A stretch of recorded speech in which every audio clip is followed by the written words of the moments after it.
महामारी के दौरान मोदी सरकार की खुली पोलों से बीजेपी की स्थिति बेहद ही कमजोर हो गई है। इसीलिए अब बीजेपी को अपनी हार का डर सताने लगा है और अपनी कुर्सी बचाने के लिए हाईकमान बीजेपी शासित राज्यों में नेतृत्व परिवर्तन में जुट गई है। उसी कड़ी में अब गुजरात के सीएम रूपाणी ने भी अपने पद से इस्तीफा दे दिया। बीजेपी में हुए एक और इस्तीफे के बाद से सियासी गलियारों में हलचल बढ़ गई है और बीजेपी के इस नेतृत्व परिवर्तन के खेल को लेकर विपक्ष अलग अलग दावे कर रहा है। देखिए रिपोर्ट।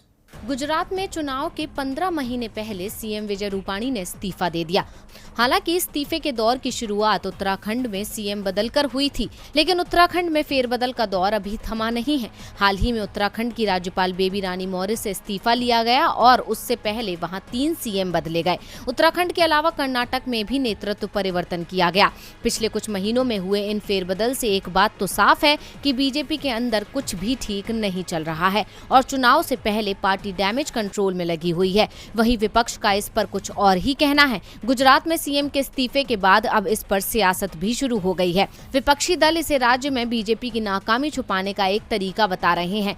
वहीं गुजरात कांग्रेस के कार्यकारी अध्यक्ष हार्दिक पटेल ने दावा किया है कि विजय रूपाणी से इस्तीफा इसलिए लिया गया क्योंकि बीजेपी और राष्ट्रीय स्वयंसेवक संघ के एक गुप्त सर्वे में कांग्रेस को आगामी विधानसभा चुनावों में जीत मिल रही थी। हार्दिक पटेल ने ट्वीट कर सरकार पर निशाना साधा है। मुख्यमंत्री रूपाणी को बदलने का प्रमुख कारण।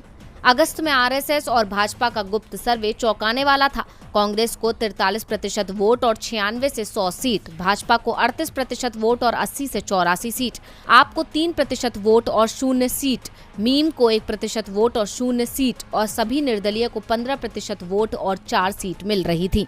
इसके अलावा हार्दिक पटेल ने एक और ट्वीट कर कहा कि ये फैसला गुजरात की जनता को गुमराह करने के लिए लिया गया है, लेकिन असली परिवर्तन अगले वर्ष चुनावों के बाद आएगा, जब जनता भाजपा को सत्ता से उखाड़ फेंकेगी। अब हार्दिक पटेल की बात में कितनी सच्चाई है ये तो आने वाला वक्त बताएगा, लेकिन एक के बाद एक बीजेपी शासित राज्यों में हो रहे फेरबदल ने बीजेपी के डर को तो उजागर कर दिया है। लेकिन पार्टी के ये दांव पेच कामयाब होंगे या नहीं, ये देखना दिलचस्प होगा।